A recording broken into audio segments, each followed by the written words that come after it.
Hello dear students, welcome back to Semester Adda. I hope आप सभी student अच्छे होंगे। अब तक क्लाउड कंप्यूटिंग में हम टोटल 6 चैप्टर को कंप्लीट कर चुके हैं। आई होप आपको वहां तक सारी चीजें बिल्कुल अच्छे समझ में आ गई होंगी और आपको कोई भी डाउट नहीं होगा। आज हम क्लाउड कंप्यूटिंग का लास्ट चैप्टर स्टार्ट करेंगे, शेड्यूलिंग इन क्लाउड। अब इस चैप्टर में एक्चुअल में कौन कौन से टॉपिक्स को पढ़ना होगा, सबसे पहले हम टॉपिक्स के बारे में एक्चुअल में डिस्कस कर लेते हैं। तो सबसे पहले टॉपिक्स की बात करें तो आपको सबसे पहला टॉपिक्स आपको पढ़ना होगा ओवरव्यू ऑफ शेड्यूलिंग प्रॉब्लम्स। यानी कि एक्चुअल में हम देखेंगे कि एक्चुअल में यदि हम शेड्यूलिंग कंसेप्ट यूज नहीं करते हैं तो हमें किस टाइप के प्रॉब्लम्स को वहां पर झेलना पड़ेगा, उसके बारे में हम वहां पर डिस्कस करेंगे। एंड सेकंड टॉपिक देखेंगे भाई हमारे डिफरेंट टाइप्स के कौन कौन से शेड्यूलिंग एल्गोरिथम्स होते हैं, जिसके बारे में यहाँ पर हम डिस्कस करेंगे। एंड नेक्स्ट देखेंगे हम dependent and independent. Dependent and independent task के लिए एक्चुअल में किस टाइप की शेड्यूलिंग का यूज किया जाएगा और आपकी डिपेंडेंट और इंडिपेंडेंट टास्क क्या होती है, इसके बारे में हम डिस्कस करेंगे। एंड लास्ट टॉपिक ये होगा आपका static and dynamic. Static and dynamic scheduling क्या होगी, इसके बारे में यहाँ पर डिस्कस करेंगे। एंड इन दोनों के बीच में हम डिफरेंस भी देखेंगे। अगर इस चैप्टर में से मैं इंपोर्टेंट क्वेश्चन की बात करूं तो भाई कौन से इंपोर्टेंट क्वेश्चन आपसे पूछे जा सकते हैं। तो आपसे क्वेश्चन पूछा सकता है कि भाई आपको स्टैटिक एंड डायनेमिक शेड्यूलिंग के बीच में आपको डिफरेंस बताना है। इसी तरीके से आपसे एक और डिफरेंस पूछा जा सकता है कि भाई इंडिपेंडेंट एंड डिपेंडेंट टास्क के बीच में एक्चुअल में आपको वहां पर डिफरेंस बताना है। या फिर थर्ड क्वेश्चन आपसे पूछा जा सकता है, जो आपका थर्ड क्वेश्चन आपसे पूछा जाएगा चैप्टर में से, आपको डिफरेंट टाइप्स की शेड्यूलिंग्स के बारे में यहाँ पर आपको बताना होगा। मेनली हम शेड्यूलिंग को 3 कैटेगरी के अंदर डिवाइड करेंगे। पहला आपका टास्क शेड्यूलिंग, दूसरा आपका जॉब शेड्यूलिंग एंड तीसरा आपका वर्क फ्लो शेड्यूलिंग। कितने टाइप्स में डिवाइड करेंगे, हमसे 3 टाइप्स में डिवाइड करेंगे। फर्स्ट आपका टास्क शेड्यूलिंग, सेकंड आपका job scheduling and third one आपका वर्क फ्लो शेड्यूलिंग। एंड इसके फर्दर पार्ट्स होंगे जिसके बारे में आने वाली वीडियोस के अंदर डिस्कस करेंगे। अब चलिए सबसे पहले बात करते हैं भाई एक्चुअल में हमें शेड्यूलिंग पढ़ना ही क्यों है। शेड्यूलिंग पढ़ना ही क्यों है ना भाई, आपने इससे पहले सब्जेक्ट पढ़ा होगा ऑपरेटिंग सिस्टम, पढ़ा होगा ना आप सभी ने ऑपरेटिंग सिस्टम। तो वहां पर आपने डिफरेंट टाइप्स की शेड्यूलिंग्स पढ़ी होंगी, यानी कि आपने primitive and non primitive scheduling के बारे में आपने वहां पर पढ़ा होगा। अगर नॉन प्रिमिटिव शेड्यूलिंग की बात करें तो वो शेड्यूलिंग एल्गोरिथम्स होती हैं जहां पर यदि किसी प्रोसेस को एक बार सीपीयू एलोकेट कर दिया जाता है तो वो अपनी टास्क को जब तक कंप्लीट नहीं कर लेता वो सीपीयू क्या करता रहेगा, वहां पर यूज करता रहेगा। एंड प्रिमिटिव की बात करें तो प्रिमिटिव का मतलब क्या है कि हम किसी भी प्रोसेस को कंप्लीट सीपीयू ना देके उसे क्या है कुछ टाइम्स के लिए क्या करते हैं, वहां पर उसको सीपीयू एलोकेट करते हैं ना। इतना तो आपको पता होगा। अब सपोज कीजिए हम सबसे पहले डिस्कस कर लेते हैं कुछ ऑपरेटिंग सिस्टम वाला पार्ट, जिससे आपको बेसिक समझ में आ जाएगा कि एक्चुअल में हमें शेड्यूलिंग यहाँ पर क्यों यूज करनी है। समझिएगा, ध्यान से समझिएगा इस बात को। मान लीजिए आपके पास 3 प्रोसेस है, P1, P2 एंड P3। कितने प्रोसेस हैं आपके पास, P1, P2, P3, आपके पास 3 प्रोसेस हैं। एंड P1 को अपनी टास्क को कंप्लीट करने के लिए सपोज कीजिए कि भाई 10 मिली सेकेंड, कितना 10 मिली सेकेंड का टाइम लगेगा। इसी तरीके से P2 है, उसको केवल 2 मिली सेकेंड, कितना 2 मिली सेकेंड का टाइम लगेगा। और जो आपका P3 है सपोज कीजिए उसको 15, कितना 15 मिली सेकेंड क्या होगा, अपनी टास्क को कंप्लीट करने के लिए उसे टाइम लगने वाला है। अब सपोज कीजिए अगर यहाँ पर हम शेड्यूलिंग एल्गोरिथम्स नहीं यूज करते हैं ना, शेड्यूलिंग एल्गोरिथम यदि यूज नहीं करते हैं कंसेप्ट, तो एक्चुअल में क्या प्रॉब्लम्स होगी उस प्रॉब्लम को समझिएगा। देखिए सपोज कीजिए कि आपने P1 को, जो सीपीयू है, जो सीपीयू एक्चुअल में क्या किया आपने, P1 को, किसको, P1 को यहाँ पर क्या कर दिया आपने, एलोकेट कर दिया। देखिए P1 का एग्जीक्यूशन टाइम कितना है, आप कहेंगे सर 10 मिली सेकेंड्स। लेकिन यदि मैं P2 की बात करूं तो P2 कितना है, 2 मिली सेकेंड्स। तो भाई हम हमेशा ऐसे तो करते हैं कि भाई जिसका काम थोड़ा कम हो, कभी आपने देखा होगा कि सपोज कीजिए आपको तो पूरे एक चैप्टर से लिखना है, कॉपी में आपको पूरा चैप्टर लिखना है और आपके दोस्त को क्या है, आपके वाले पेन से केवल 2 वर्ड्स लिखने हैं। तो आप कहेंगे ले भाई पेन तुम यूज कर लो और अपने 2 वर्ड्स लिख लो, कंप्लीट हो गया। एंड आपको तो ज्यादा लिखना है तो आप उसके बाद में करेंगे। एंड इसी तरीके से यदि हम बात करते हैं प्रोसेस की, तो भाई अगर हम देखें तो हम चाहेंगे ना कि भाई जिसका काम सबसे पहले खत्म हो जाए पहले वो सीपीयू का यूज कर ले। लेकिन सपोज कीजिए आपने P1 को आपने एलोकेट कर दिया, P1 को यदि आपने एलोकेट कर दिया तो भैया P1 तो सीपीयू को तब तक यूज करेगा तब तक जब तक उसका 10 मिली सेकेंड्स का क्या है टाइम वहां पर कंप्लीट नहीं हो जाता। यानी कि जब तक वो अपने टास्क को कंप्लीट नहीं कर लेता तब तक क्या करता रहेगा, वो सीपीयू का यूज करता रहेगा।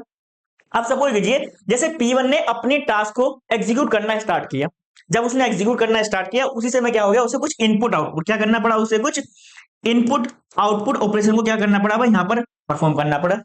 इसका टाइम कितना P1 का 10 मिली सेकेंड, कितना है 10 मिली सेकेंड। तो क्या लेगा, ये अपनी टास्क को कंप्लीट करने के लिए लेगा। लेकिन ये इनपुट आउटपुट वाला टाइम नहीं है। सपोज कीजिए इसे इनपुट आउटपुट ऑपरेशन परफॉर्म करने में कितना टाइम लग गया, 20 मिली सेकेंड्स का लग गया। कितना, 20 मिली सेकेंड्स का। अब देखिए इस बात को समझिए, अगर यहां पर हम एक शेड्यूलिंग एल्गोरिथम्स का यूज करते, जहां पर हम कह देते कि भाई P1 P2 P3 प्रोसेस है, आपके पास 3 प्रोसेस है, और यहां पर हम बात करें किसकी, प्रेम्पटिव की। किसकी, प्रेम्पटिव वाले केस की बात करें, यानी कि हम किसी भी प्रोसेस को कंप्लीट सीपीयू एलोकेट ना करके क्या करते हैं, उसे कुछ एक फिक्स टाइम पीरियड के लिए क्या करते हैं, उसको सीपीयू एलोकेट करते हैं। यानी कि हम इस तरीके से कह सकते हैं भाई P1 है, P2 है, P3 है। P1 भी 2 मिली सेकंड के लिए चलेगा, P2 भी 2 मिली सेकंड के लिए चलेगा, एंड P3 भी कितने चलेगा, 2 मिली सेकंड के लिए चलेगा। लेकिन जैसे इनकी टास्क खत्म हो जाएगी, फिर से कर सकते हैं सीपीयू को ये यूज कर सकते हैं। यानी कि P1 कितना चला, 2 मिली सेकंड, तो कितना बचा, 8 मिली सेकंड, 8 मिली सेकंड। ठीक है, नेक्स्ट P2 का टाइम है कितना, 2 मिली सेकंड, तो कितना हो गया, 0 हो गया।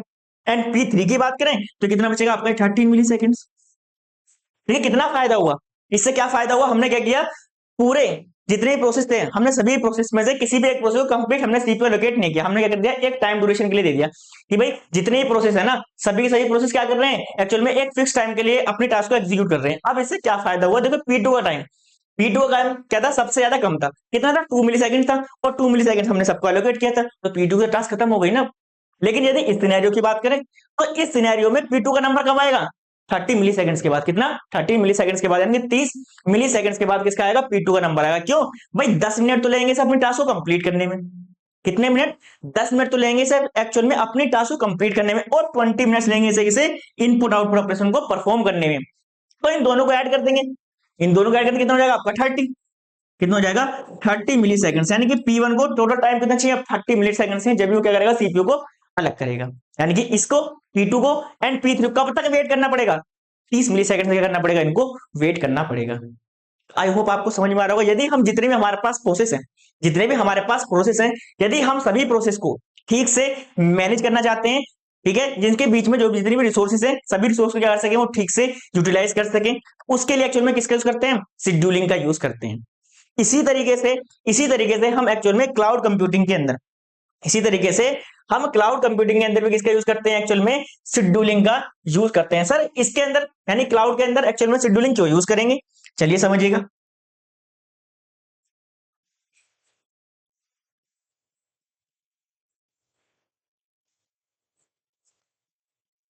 अब एक्चुअल में क्लाउड गेटिंग शेड्यूलिंग हमें क्यों यूज करनी पड़ेगी। मान लीजिए कि भाई ये तो क्या है, आपका पूरा क्लाउड स्टोरेज है, ये क्या है, ये तो क्या क्या कंप्लीट आपका क्लाउड है। ये जो क्लाउड है यहाँ पर सभी यूजर होंगे, सभी यूजर होंगे। मान लीजिए एक यूजर ये है, एक यूजर ये है, एंड एक यूजर ये है। यहाँ पर समझिए ये यूजर 1, ये यूजर 2, और ये यूजर 3। सपोज यहाँ पर आपके 3 सर्वर लगे हुए हैं। कितने लगे हुए हैं, 3 सर्वर है। कितने, 3 सर्वर लगे हुए हैं। ठीक है, अब यूजर 1 भी सर्वर 1 पर रिक्वेस्ट कर रहा है, यूजर 2 भी सर्वर 2 पर 1 पर रिक्वेस्ट कर रहा है, एंड इस तरीके से आपका यूजर 3 है ना, वो भी इसके पर सर्वर 1 पर ही रिक्वेस्ट कर रहा है। तो सारे के सारे किसके ऊपर रिक्वेस्ट कर रहे हैं, सर्वर 1 के ऊपर रिक्वेस्ट कर रहे हैं। तो सर्वर 1 पे क्या होगा, लोड बढ़ जाएगा। अब जब लोड बढ़ जाएगा, बाकी सर्वर नंबर 2 एंड 3 तो क्या है आपके पास फ्री है ना, लेकिन लोड किसके ऊपर बढ़ रहा है, सर्वर 1 के ऊपर। लेकिन यदि हम किस तरीके से, इस तरीके से एल्गोरिथम से लगा दें कि क्या हो, कि यदि यूजर 1 रिक्वेस्ट कर रहा है तो सर्वर 1 पर जाए, यूजर 2 रिक्वेस्ट कर रहा है तो सर्वर 2 पर जाए, एंड यूजर 3 रिक्वेस्ट कर रहा है तो किस पर जाए, सर्वर 3 पर जाए। इससे क्या होगा, आपका वर्कलोड कम हो जाएगा। अब जब वर्कलोड कम हो जाएगा तो ये सभी जितने भी आपके पास रिसोर्सेज हैं, जितने आपके प्रोसेस हैं, ये सभी प्रोसेस क्या है, सभी रिसोर्स क्या वहां पर आसानी से एक्सेस कर पाएंगे।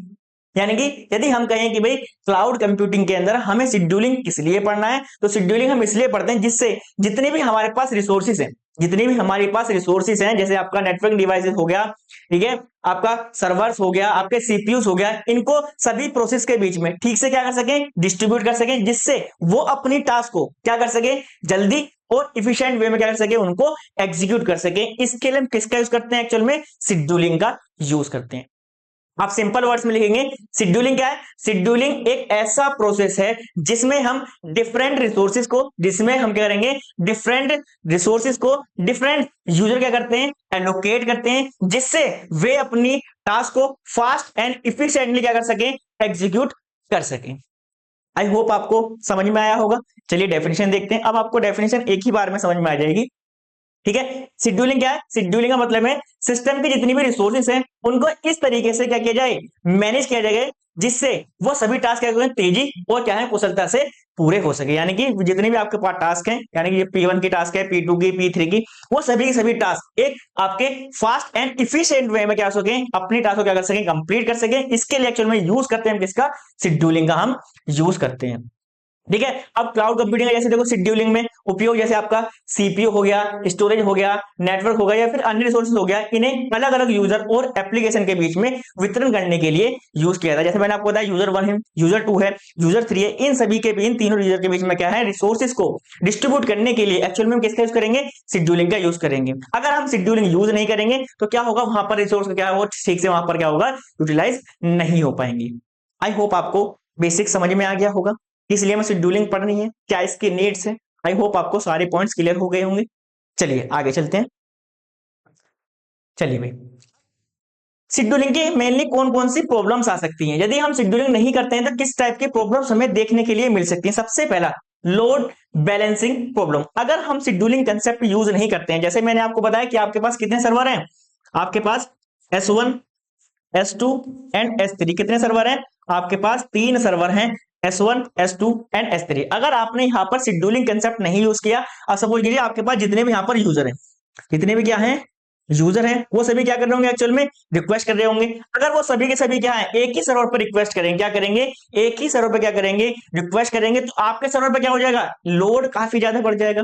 जब लोड ज्यादा बढ़ जाएगा तो क्या होगा, उसकी परफॉर्मेंस खराब हो जाएगी, या फिर क्या हो जाएगा, आपका सर्वर क्या हो जाएगा, डाउन हो जाएगा। अब इसको इस बात से समझिए, आपको इस तरीके से आपको समझ में आ जाएगा कि मान लीजिए हमने एक वेबसाइट डिजाइन की है, हमने एक वेबसाइट डिजाइन की है, वो जो वेबसाइट हमने डिजाइन की है ना, उस वेबसाइट में क्या है, एक समय में केवल क्या है, 100 यूजर।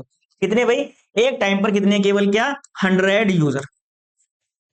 100 यूजर क्या कर सकते हैं, उसको एक्सेस कर सकते हैं। हमने एक वेबसाइट डेवलप की है, उस वेबसाइट को एक समय में केवल कितने, 100 यूजर कर सकते हैं, एक्सेस कर सकते हैं। यदि यहां पर मैं 100 के बजाय कितने कर दूं, 200 यूजर कर दूं, इसकी कैपेसिटी कितनी है, केवल और केवल 100 पीपल को हैंडल करने की कैपेसिटी है, लेकिन मैंने इसके ऊपर लोड कितना दे दिया, 200 पीपल का लोड दे दिया।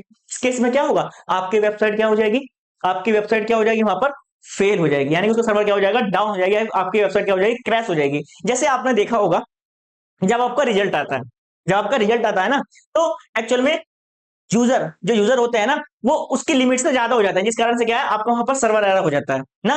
वो जैसे भाई वेबसाइट बनी हुई है, उस वेबसाइट पे क्या है, टारगेट है कि यहाँ पर क्या है, एक बार में एक समय में यानी केवल कितने हैं, 5000 बच्चे क्या कर सकते हैं, लॉग इन कर सकते हैं, कितने, 5000। लेकिन जब रिजल्ट आता है तो क्या 5000 बच्चे करते नहीं भाई, 5000 से ज्यादा, यानी कि 10,000, 15,000, 20,000 क्या करेंगे, एक बार में क्या करेंगे, उस पर लॉग इन करेंगे। यानी कि सभी के सभी स्टूडेंट क्या करेंगे, अपने अपने रिजल्ट को चेक करने का ट्राई करेंगे।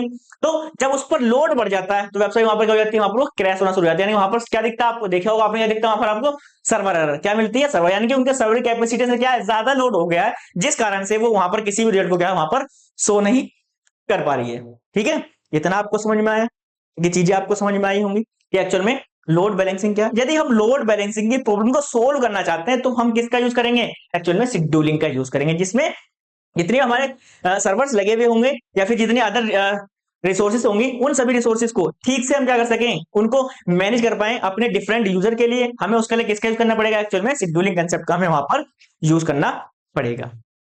देखिए यही सारे पॉइंट्स आपके यहाँ पर लिखे हुए, आपको एक पिक पॉइंट में आपको पढ़ा था, आपको एकदम समझ में आ जाएगा। कभी कभी कुछ सर्वर पर बहुत अधिक लोड हो जाता है और कुछ सर्वर खाली रहते हैं, यानी कि जैसे मैंने आपको बताया कि आपके पास 3 सर्वर है, सर्वर 1 पर हो गया बहुत ज्यादा लोड हो गया, लेकिन सर्वर 2 और सर्वर 3 के पड़े खाली पड़े। अब लोड किस पर हो गया, सर्वर 1 पे ज्यादा हो गया, लेकिन सर्वर 2 और सर्वर 3 तो क्या है, ये कंप्लीटली खाली पड़े, इनके ऊपर तो कोई लोड है नहीं, किसके ऊपर है, S1 के ऊपर। तो S1 के ऊपर सारा लोड हो गया तो S1 क्या हो जाएगा, फेल हो जाएगा। जबकि हम यदि शेड्यूलिंग एल्गोरिथम का यूज करें तो क्या करेंगे, कुछ S1 पर ट्रांसफर कर देंगे, कुछ S2 पर, कुछ S3 पर। इससे क्या होगा, आपका कोई भी सर्वर क्या होगा, वहां पर फेल नहीं होगा और सभी यूजर क्या है, अपनी अपनी रिसोर्स को वहां पर ठीक से यूटिलाइज कर पाएंगे। ठीक है, सेकंड पॉइंट क्या लिखा हुआ है, अगर आपके सिस्टम पर लोड बढ़ गया, यानी कि लोड ज्यादा हो गया, उससे क्या इफेक्ट होगा, आपके सिस्टम क्या हो जाएगी, स्पीड स्लो हो जाएगी। ऐसा आपने देखा भी होगा कि एक्चुअल में जब आप किसी रिजल्ट को सर्च करते हैं, आपने सारी एंट्री फिल कर दी, लेकिन क्या वहां पर एक सर्कल घूमता रहता है, घूमता रहता है, घूमता रहता है, यानी कि वहां पर क्या है, सर्वर लोड हो गया, जिससे क्या आपकी वेबसाइट है उसकी स्पीड क्या हो गई है, स्लो हो गई है, और कुछ टास्क समय पर पूरा नहीं हो पाते हैं। यानी कि आपने देखा होगा, यदि आप नॉर्मल आज आपका रिजल्ट आया है, आज तो आपका रिजल्ट आया और आप अपने रिजल्ट को चेक करना चाह रहे हैं, तो देखिएगा, यदि आपको पता है ना केवल मुझे अपना एनरोलमेंट नंबर और डेट ऑफ बर्थ, दो चीज तो डालते हैं, enrolment number date of birth डालने के लिए आपको कितना समय लगेगा, चाहे शायद मान लीजिए कि आपको 1 मिनट लगेगा, 1 मिनट से ज्यादा आप ज्यादा ध्यान से भी डालेंगे तब भी आप 1 मिनट में उसको फिल कर देंगे ना। रिस्पॉन्स टाइम कितनी देर में रिस्पॉन्स आएगा, मान लीजिए 10-20 सेकंड्स के अंदर क्या आपको रिजल्ट मिलेगा, 2 मिनट्स के अंदर क्या आपके टास्क वहां पर कंप्लीट हो जाएगी। लेकिन मैं बात करूं जिस दिन रिजल्ट आता है, तो किसी किसी बच्चे का देखा हो कि भाई जैसे वो अपना एनरोलमेंट नंबर डालता है और एनरोलमेंट नंबर डालता है और डेट ऑफ बर्थ डालता है, उसका रिजल्ट तुरंत हो जाता है। लेकिन कभी आपने देखा होगा आपका रिजल्ट, आप जब भी एनरोलमेंट नंबर डालते हैं, डेट ऑफ बर्थ डालते हैं, सर्च करते हैं, सर्वर एरर, आप फिर से ट्राई करते हैं, फिर से सर्वर एरर, यानी कि आपका रिजल्ट बोल दीजिए 15 से 20 मिनट बाद क्या है खुलकर आ रहा है। तो यहाँ पर क्या हो गया, कुछ टास्क तो ऐसे ही है समय से पूरी हो जाएंगी, है ना। कोई ऐसा था इस समय सर्वर खाली था, जैसे सर्वर खाली हुआ किसी यूजर ने लॉगिन किया तो वहां पर उसे लॉगिन मिल गया, उसने रिजल्ट अपना देख लिया। लेकिन जब आपका नंबर आया और जैसे आपने रिजल्ट को अपना चेक करने का ट्राई किया, वहां पर क्या हो गया, सर्वर के ऊपर लोड बढ़ गया। अब जब लोड बढ़ गया तो आपको रिजल्ट वहां पर शो होगा, नहीं होगा। आई होप आपको ये पॉइंट भी समझ में आ गया होगा। लोड बैलेंसिंग एल्गोरिथम्स यूज की जाती हैं जिससे हम क्या कर सकते हैं, एक्चुअल में वहां पर सारे सोर्स को ठीक से मैनेज कर सकते हैं। जैसे आप राउंड रोबिन का यूज कर सकते हैं, लीस्ट कनेक्शन का यूज कर सकते हैं, या फिर वेटेड डिस्ट्रीब्यूशन। ये सभी क्या है आपके पास लोड बैलेंसिंग एल्गोरिथम है जिनका यूज करके हम क्या कर सकते हैं, लोड को बैलेंस कर सकते हैं। आई होप आपको ये पॉइंट बिल्कुल अब अच्छे से समझ में आ गया होगा, इस पॉइंट में आपको कोई भी कंफ्यूजन नहीं होगा। चलिए नेक्स्ट देखते हैं, high energy consumption. High energy consumption कैसे होगा, जैसे मैंने आपको बताया कि भाई देखिए एक्चुअल में S1, S2 और S3 कितने सर्वर लगे हुए हैं हमारे पास, S1, S2 और S3, लेकिन सारा लोड किसके ऊपर है, S1 के ऊपर लोड है। लेकिन चल तो S2 भी रहा है ना और S3 भी रहा है, भाई लोड किसके ऊपर आ रहा है, S1 के ऊपर लोड आ रहा है, लेकिन उस समय आपका S2 भी ओपन है, S3 भी ओपन है। अगर हमने यहाँ पर ठीक से शेड्यूलिंग हमने क्या यहाँ पर मैनेज नहीं करी, तो क्या हो रहा है भाई, जब इन सर्वर पे कोई भी डेटा क्या है आपका एक्चुअल में स्टोर नहीं हो रहा है, ये क्या है फिर भी चल रहे हैं, इन पे कोई डेटा तो जा नहीं रहा है, सारा डेटा किसके पास जा रहा है, S1 के ऊपर जा रहा है। अब सारा डेटा जब S1 के ऊपर जा रहा है, सारा लोड ही S1 के ऊपर जा रहा है, सारा का सारा लोड आपका S1 के ऊपर ही है।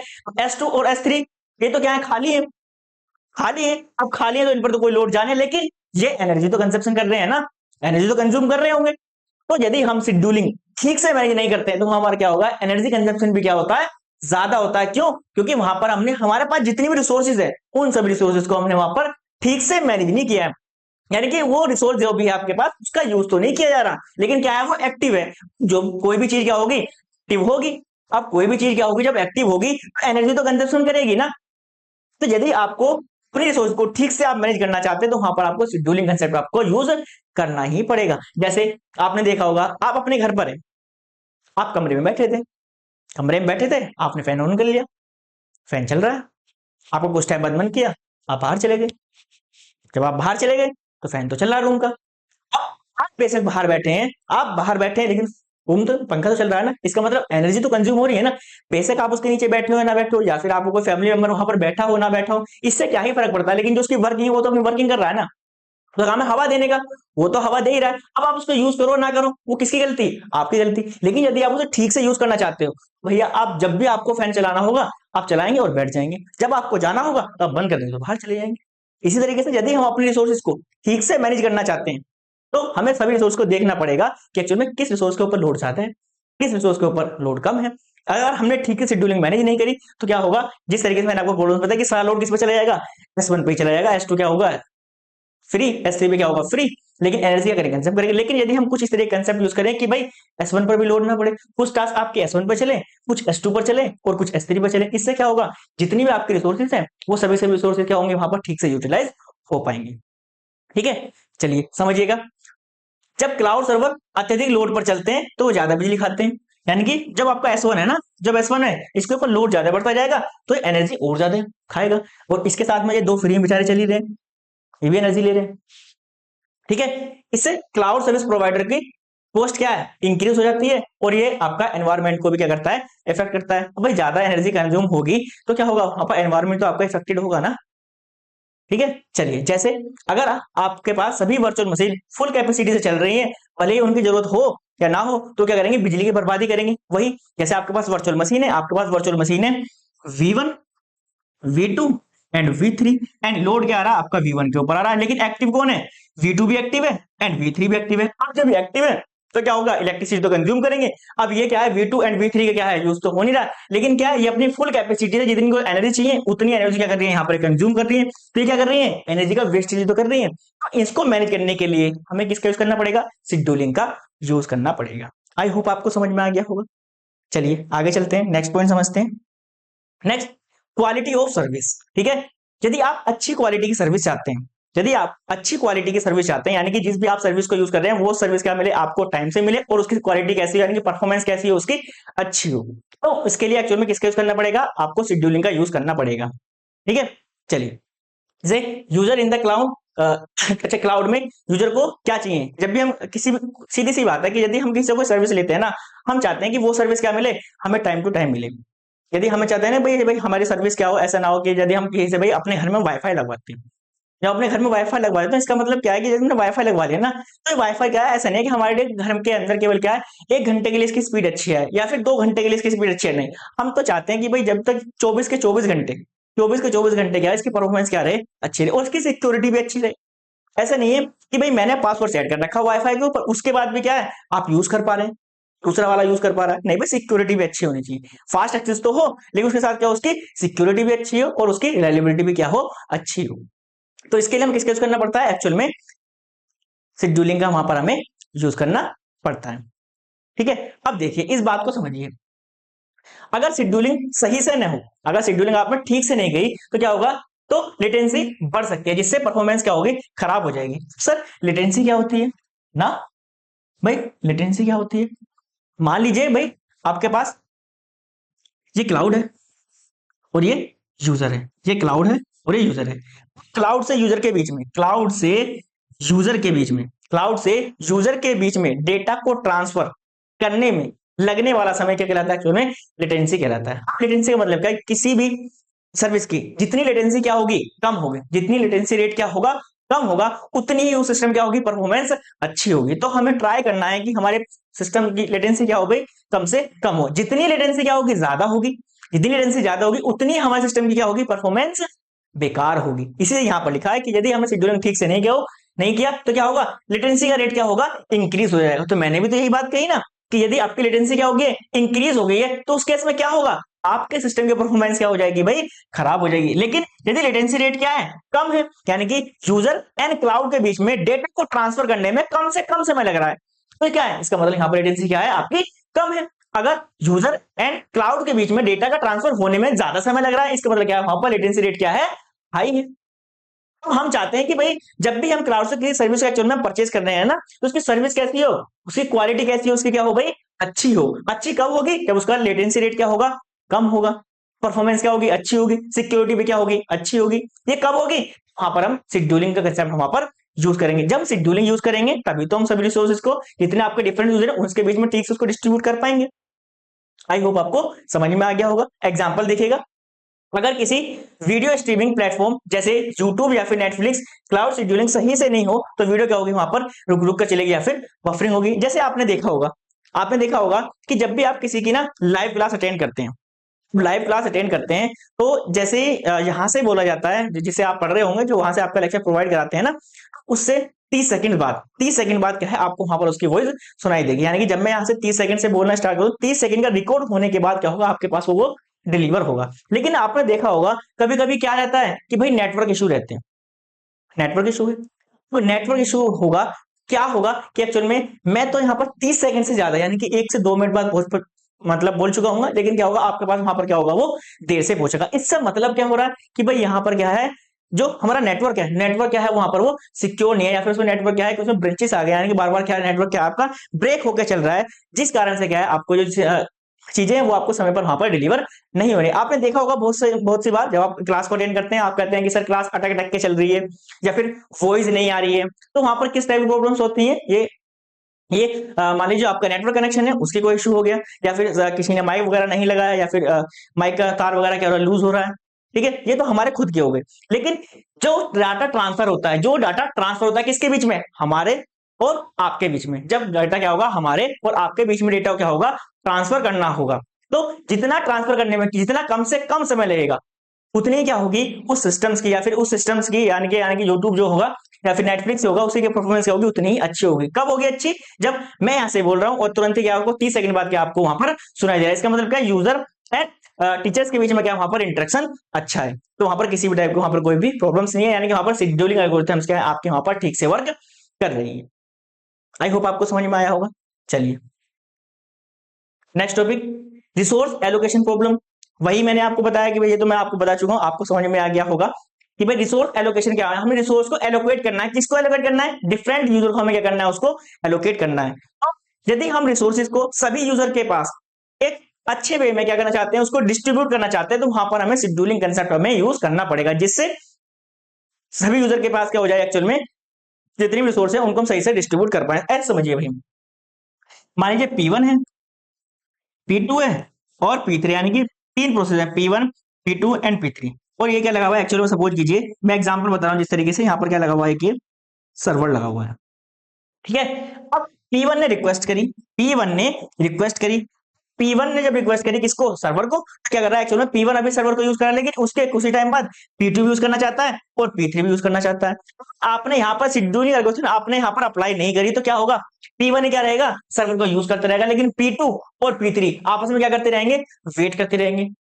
अब जब वेट करते रहेंगे तो भाई इनको रिसोर्स एलोकेट कब हो, जब भी तो एलोकेट होगी जब P1 क्या हो, P1 क्या हो अपनी टास्क को वहां पर कंप्लीट न कर ले। लेकिन सपोज P1 का टाइम क्या है, बहुत ज्यादा है, P1 का टाइम क्या है, 1 घंटा या फिर 2 घंटे से भी ज्यादा है। और जब इसका टाइम इतनी ज्यादा है, बेचारों को P2 को और P3 क्या करना पड़ेगा, इतनी देर वेट करना पड़ेगा। अगर हम यहाँ पर शेड्यूलिंग कंसेप्ट यूज करेंगे तो कुछ टाइम P1 को सर्विस मिलेगी, कुछ टाइम P2 को मिलेगी, कुछ टाइम P3 को मिलेगी। इस समय क्या होगा, सभी को सर्विस क्या मिलती रहेगी, वहां पर डिस्ट्रीब्यूट होती रहेगी। लेकिन ये कब पॉसिबल है, जब क्या करेंगे वहां पर आप शेड्यूलिंग कंसेप्ट को आप वहां पर यूज करेंगे, ठीक है। जब क्लाउड में सीपीयू हो गया, रैम हो गया, स्टोरेज हो गया और नेटवर्क को सही से अलॉट नहीं किया जाता है, तो कुछ टास्क अधिक संसाधन ले लेते हैं और कुछ को क्या है, कम रिसोर्सेज क्या है वहां पर अवेलेबल हो जाते हैं। जैसे मैंने आपको बताया कि भाई P1 को सर्वर भी चाहिए थे या फिर कुछ और उसको या सीपीयू भी चाहिए था, तो P1 तो क्या हो गया, कंज्यूम करके बैठ गया सारी चीजें, लेकिन ना तो P2 को मिला और ना P3 को मिला। अगर हम यहाँ पर शेड्यूलिंग कंसेप्ट यूज करते हैं तो हम कुछ इस तरीके का अप्रोच लगाते हैं, जिससे P1 P2 एंड P3 इनको जितनी रिसोर्सेज की आवश्यकता है वो सभी रिसोर्स कर सके, वहां पर एक एफिशिएंट वे में कर सके, उनको यूज कर सके। इसके लिए एक्चुअल में कंसेप्ट यूज करना पड़ेगा हमें, किसका, शेड्यूलिंग का, ठीक है। अगर एक बड़े प्रोजेक्ट के लिए कम सीपीयू, ठीक है, और रैम को एलोकेट किया तो वहां पर क्या होगा, आपका सिस्टम क्या होगा, वो धीमा चलेगा या फिर सिस्टम क्या हो जाएगा, आपका फेल हो जाएगा। आई होप आपको यहां तक के सारे पॉइंट्स आपको समझ में आ गए होंगे और आपको कोई भी अब डाउट नहीं होगा। अब आपको समझ में आने लगा होगा कि एक्चुअल में हमें शेड्यूलिंग क्लाउड के अंदर पढ़नी क्यों जरूरी है, इसके क्या बेनिफिट्स हैं, आपको सारी चीजें अब अच्छे समझ में आने लगी होंगी, ठीक है। आगे चलते हैं। Next, data security and privacy issues. अगर आपने वहां पर शेड्यूलिंग एल्गोरिथम आपने वहां पर ठीक से नहीं लगाई है, ठीक है, वहां पर आपने सिक्योरिटी एल्गोरिथम्स वहां पर आपने ठीक से इंप्लीमेंट नहीं किए, तो क्या होगा, जो भी डेटा है एक्चुअल में कहां रहता है, थर्ड पार्टी के पास रहता है। अगर जो आपका डेटा क्या है थर्ड पार्टी के पास है, वहां से क्या है, किसी भी हैकर या फिर किसी अनऑथराइज पर्सन के द्वारा क्या है, आपके डेटा क्या कर लिया गया, एक्सेस कर लिया गया, तो वहां पर क्या होगा, आपका जितना भी डेटा यानी जितना भी आपका सेंसिटिव डेटा है वो सारा का सारा क्या हो जाएगा, हैक हो जाएगा। और आज के टाइम में सबसे ज्यादा इंपॉर्टेंट क्या चीज होती है भाई, हमारी इंफॉर्मेशन। अगर हमारी इंफॉर्मेशन क्या हो जाए, लीक हो जाए, तो भाई क्या होगा, हमारे पास से कुछ बचेगा नहीं, बचेगा ना। जैसे आपकी बात करूं भाई, आपने गूगल फोटो आप यूज करते होंगे या फिर गूगल ड्राइव यूज करते होंगे। गूगल ड्राइव में आपके जितने भी डॉक्यूमेंट होंगे आपने सेव कर रखे हैं। अब क्या मैं आपसे पूछूं, क्या आपको पता है कि जो आपके डॉक्यूमेंट्स जो आपने गूगल ड्राइव में आपने सेव किए हैं, आपको पता हो किस सर्वर पर स्टोर है, या फिर आपको ये पता नहीं कि लोकेशन कहां है? आप कहेंगे सर नहीं पता। तो मैं आपसे पूछूंगा बेटा फिर किसको पता है, तो आप कहेंगे सर क्लाउड प्रोवाइडर को। अब क्लाउड प्रोवाइडर कौन है आपके यहाँ पर, गूगल कौन है, किसका यूज कर रहे हैं यहाँ पर, गूगल क्लाउड का वहां पर यूज कर रहे हैं। तो डेटा किसके पास है सारा आपका, गूगल क्लाउड के पास। अगर वही उनके सर्वर क्या हो गए, हैक हो गए, या फिर किसी थर्ड पार्टी ने क्या कर लिया, उनके सर्वर पे क्या कर लिया, वहां पर उनको अटैक कर लिया, कंज्यूम कर लिया, तो वहां पर आपकी इन्फॉर्मेशन तो सारी गई ना। आपने सोचा था कि मेरे सारे डॉक्यूमेंट सिक्योर हैं, मैंने अपने गूगल ड्राइव में डाल रखे हैं, कभी मुझे इन फ्यूचर में मुझे कहीं पर इनको यूज करने की जरूरत पड़ेगी तो मुझे उनकी हार्ड कॉपी जो है मेरे पास पहले सॉफ्ट कॉपी है, मैं किसी दूसरे के फोन में लॉगिन करके अपने डॉक्यूमेंट वहां से निकाल सकता हूं और मुझे जिसको देने होंगे वहां पर वो डॉक्यूमेंट कर सकता हूं, सबमिट कर सकता हूं ना। तो जब भी हम क्लाउड के ऊपर डेटा को स्टोर करते हैं तो वहां पर क्या है, जितनी भी हमारे सिक्योरिटी एल्गोरिथम्स है वो सभी क्या है वहां पर ठीक से इंप्लीमेंट होनी चाहिए। उनको टाइम टू टाइम क्या है चेक भी करने जाना चाहिए, यानी कि उनको शेड्यूल करना चाहिए ना। आई होप आपको समझ में आया होगा सिक्योरिटी इश्यूज किस तरीके से आ सकता है। क्लाउड में डेटा आपका थर्ड पार्टी पे स्टोर होगा, जिससे हैकिंग और डेटा ब्रांचेस का क्या है हमेशा हमें डाउट रहता है।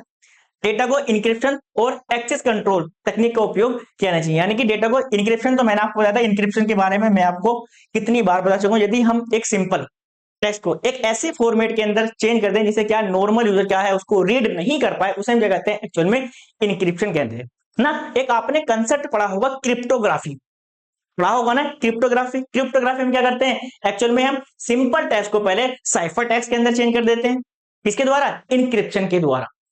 जो एक्चुअल में साइफर टेक्स्ट होता है आपने सुना होगा ना साइफर टेक्स्ट, साइफर टेक्स्ट एक ऐसा टेक्स्ट होता है जिसे क्या नॉर्मल यूजर के द्वारा क्या है रीड नहीं किया जा सकता है।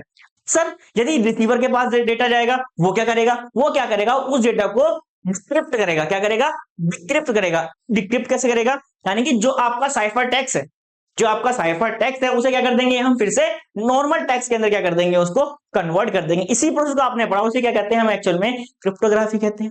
इसी तरीके से इंक्रिप्शन का मतलब क्या है कि जो भी आपका डेटा है ना, जब भी आप क्लाउड पे स्टोर करेंगे तो आपका डेटा को क्लाउड पे जब स्टोर किया जाए तो एक इसे ऐसे फॉर्मेट के अंदर चेंज कर दे जिसे क्या नॉर्मल यूजर के द्वारा क्या उसको पढ़ना आसान ना हो। सर इसका फायदा क्या होगा, भाई इसका फायदा यह है कि कभी किसी यूजर ने यानी किसी अनऑथराइज्ड पर्सन ने आपके डेटा क्या कर लिया वहां पर हैक कर लिया, तो आपका डेटा कैसा है इनक्रिप्ट, यानी कि उस पर आपने इनक्रिप्शन एल्गोरिथम आपने वहां पर लगा रखा है, यानी आपने डेटा को एक ऐसे फॉर्मेट में चेंज कर दिया है बेशक उस व्यक्ति ने आपके डेटा को वहां पर क्या है हैक कर लिया है, लेकिन वो क्या कर सकता है उसको डिक्रिप्ट नहीं कर सकता है। क्यों, एक्चुअली उसको समझ में ही नहीं आएगा कि ये डेटा है क्या। जैसे एग्जांपल समझ, जैसे आपने लिखा अंकित, आपने लिखा अंकित, ये तो क्या आपका, ये तो क्या नॉर्मल आपका डेटा है, आपने यहां पर इंक्रिप्शन लगाया, क्या लगाया आपने यहां पर इंक्रिप्शन लगाया एंड आपने इसको चेंज कर दिया किसके अंदर इस तरीके से। क्या अब आप मुझे देखकर बता सकते हैं कि एक्चुअल में ये जो यहाँ पर @#321 इसका मतलब अंकित है, नहीं ना। अगर आपने इस डेटा को एक्सेस भी कर लिया, अगर आपने इस डेटा को सपोज कीजिए एक्सेस कर लिया भैया, आपने सोचा भैया डेटा तो मैंने एक्सेस कर लिया अब तो मजा आ गया, भाई आपने डेटा एक्सेस कर लिया किसी का ठीक है, लेकिन एक्चुअल में डेटा है क्या ये, आप बता सकते हैं क्या, नहीं बता सकते ना।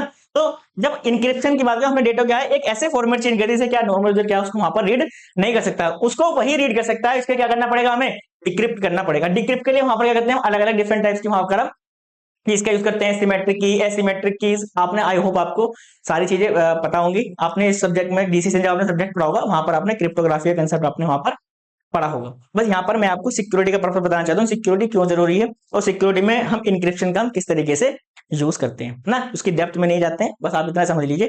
जब आप दिखाएंगे ना इंक्रिप्शन तो आप दिखा देंगे नॉर्मल एक टेक्स्ट लिखेंगे वहां पर इंक्रिप्शन की टेक्निक्स लगाएंगे और जिसका यूज करके आप अपने डेटा को इसमें कर देंगे साइफर टेक्स्ट के अंदर चेंज कर देंगे। यही क्या है आपका साइफर टेक्स्ट, ये क्या एक्चुअल में साइफर टेक्स्ट है। ठीक है, आई होप आपको समझ में आया। चलिए आगे चलते हैं, लास्ट टॉपिक आपका लास्ट। अब रियल टाइम शेड्यूलिंग प्रॉब्लम। अब रियल टाइम जैसे मैंने आपको बताया, जैसे आपका ट्रेडिंग हो गया, यूट्यूब स्ट्रीमिंग हो गया, वहां पर आपका डेटा कैसे रहता है रियल टाइम में जाता है ना। जैसे आपने देखा होगा कभी आपने ट्रेडिंग वाली कैंडल देखी हो, कभी आपने ट्रेडिंग वाली किस तरीके से इस तरीके से कैंडल देखी हो ना, तो वहां पर क्या है आपका रियल टाइम डेटा क्या है एक्चुअल वहां पर आपका एक्सेस होता रहता है, यानी कि वो आपको दिखाता रहता है ग्राफ इस तरीके से शो कराता है कि एक्चुअल में आपका कौन सा शेयर इंक्रीज हो रहा है कौन सा शेयर डिक्रीज हो रहा है। वो ऐसा नहीं है कि 4-5 दिन पहले की न्यूज दिखाता है, नहीं वो करंट की दिखाता है, इसकी करंट की दिखाता है कि करंट में एक्चुअल में इस शेयर की वैल्यू कितनी इंक्रीज हो रही है या फिर कितनी डिक्रीज हो रही है। तो यदि आप इस टाइप के टास्क को ठीक से मैनेज करना चाहते हैं तो वहां पर आपको इसका यूज करना पड़ेगा, शेड्यूलिंग का यूज करना पड़ेगा। इसी तरीके से यदि हम किसकी बात करते हैं लाइव स्ट्रीमिंग की बात करते हैं, तो जब हम लाइव स्ट्रीमिंग करते हैं तो एक्चुअल में ऐसा नहीं है जिस जो वीडियो आपको वहां पर लाइव वाली दिखाई देती है वो 3-4 दिन पहले की रिकॉर्ड हुई भी रहती है, नहीं मैं प्री मायर की बात नहीं कर रहा, प्री मायर की बात नहीं कर रहा, किसके रहा हूं लाइव स्ट्रीमिंग की बात कर रहा हूं जहां पर लाइव पढ़ाने आते हैं ना। कभी आप सोचे सर प्री मायर लग जाता है वो तो 4-5 घंटे पहले लग जाता है, वीडियो चाहे 3-4 दिन पहले की बनी हुई हो, ऐसा होता है ना, तो वो ऐसा नहीं है। ठीक है, मैं उसके बारे में बात नहीं कर रहा हूं।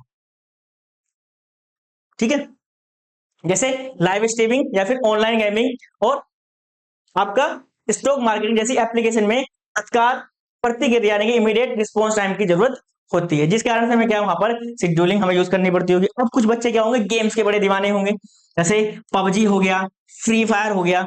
इसमें क्या रहता है, आपका रियल टाइम डेटा क्या होता है, आपस में वहां पर वो एक्सचेंज होता है। तो वहां पर यदि शेड्यूलिंग एल्गोरिथम ठीक से नहीं यूज किए गए हैं तो वहां पर क्या होगा, आपको गेम पे करेगा, लैग करेगा। अब जब लैग करेगा, मान लीजिए कोई आपको चीज कर रहा है, जैसे आप गेम खेल रहे हैं, आपका गेम क्या बार बार रुक के चल रहा है। अब यही प्रॉब्लम मुझे भी आ रही है, ये प्रॉब्लम आपके दोस्त को भी आ रही है, तो आप उसको खेलना पसंद करेंगे, आप कहेंगे भाई यार इसके यहाँ तो हमेशा नेटवर्क इशू रहता है, ये एप्लीकेशन कभी ठीक से वर्क ही नहीं करता है। तो यदि आप यूजर का एक्सपीरियंस बढ़ाना चाहते हैं, गेम्स की बात मैं कर रहा हूं, तो वहां पर क्या है, आपको उसकी परफॉर्मेंस कैसी देनी होगी, अच्छी देनी होगी। परफॉर्मेंस कब अच्छी होगी, जब वहां पर आप शेड्यूलिंग एल्गोरिथम्स को वहां पर आप ठीक से यूज करेंगे, जिससे आपके रिसोर्सेज, सभी रिसोर्स क्या है वहां पर आप ठीक से, वहां पर जितने डिफरेंट यूजर हैं सभी यूजर क्या है वहां पर आप ठीक से उनको डिस्ट्रीब्यूट कर पाए। चलिए,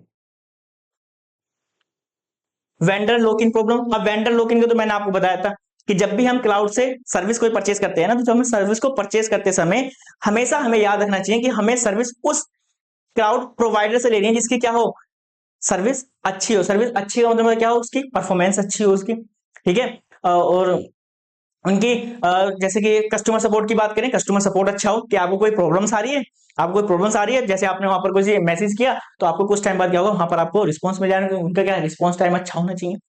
तो वेंडर लॉक-इन की बात करें, यानी कि जब भी हम किसी भी एक क्लाउड प्रोवाइडर से हमने किसी सर्विस को हमने परचेज कर लिया है, अब यदि हम इसे चेंज करना चाहते हैं, यानी कि सपोज कीजिए आपने परचेज किया है storage as a Google cloud से, लेकिन वहां पर क्या है, आपको सर्विस क्या है अच्छी नहीं लग रही है। अब आपका सारा का सारा डेटा क्या है गूगल क्लाउड के ऊपर, आपकी कंपनी बड़ी है और सारा का सारा डेटा क्या आपने वहां पर स्टोर कर रखा है। चाहते हैं कि भाई नहीं, अब मैं क्या है आईबीएम का क्लाउड वहां पर यूज करूंगा, तो वहां पर आपको डेटा को अपने शिफ्ट करने में, डेटा को शिफ्ट करने में क्या होगा, आपको काफी ज्यादा प्रॉब्लम्स होंगी यदि वहां पर क्या शेड्यूलिंग एल्गोरिथम्स क्या वहां पर ठीक से अप्लाई नहीं किए गए हैं। अगर वहां पर शेड्यूलिंग एल्गोरिथम वहीं से ठीक से अप्लाई किए गए हैं तो आप डेटा को अपने वहां पर आसानी से चेंज कर पाएंगे, लेकिन यदि उनके शेड्यूलिंग एल्गोरिथम ठीक नहीं है तो आपको वहां पर डेटा को अपने ट्रांसफर करने में, यानी कि किसी भी एक क्लाउड प्रोवाइडर से किसी दूसरे क्लाउड प्रोवाइडर पर शिफ्ट होने में आपको काफी ज्यादा वहां पर डिफिकल्टी आएगी। जैसे अगर कोई कंपनी एक क्लाउड जैसे AWS हो गया, गूगल क्लाउड हो गया, एज़्योर हो गया, पूरी तरह से निर्भर हो जाता है, तो उसका भविष्य में दूसरे प्रोवाइडर पर स्विच करना काफी ज्यादा क्या है, डिफिकल्ट हो जाता है। आई होप आपको सारे चैलेंज से बिल्कुल अच्छे समझ में आ गए होंगे, आपको कोई भी डाउट नहीं होगा, सारी चीजें अच्छी समझ में आ गई हैं। अब जो नेक्स्ट लेक्चर होगा, नेक्स्ट लेक्चर में एक्चुअल में डिस्कस करने वाले हैं डिफरेंट टाइप्स ऑफ शेड्यूलिंग, ठीक है। कितने टाइप्स की शेड्यूलिंग हम एक्चुअल में यूज कर सकते हैं, किसके अंदर, क्लाउड के अंदर। यहां तक सारी चीजें अच्छी समझ में आ गई, नेक्स्ट टॉपिक भी समझ में आ गया किसके ऊपर बात करने वाले हैं। तो अब क्या करना है, अब इस वीडियो को हम क्या करेंगे, यहीं पर ही एंड करेंगे और मिलेंगे आपसे नेक्स्ट लेक्चर में। तब तक के लिए बाय बाय, अपना ध्यान रखेंगे।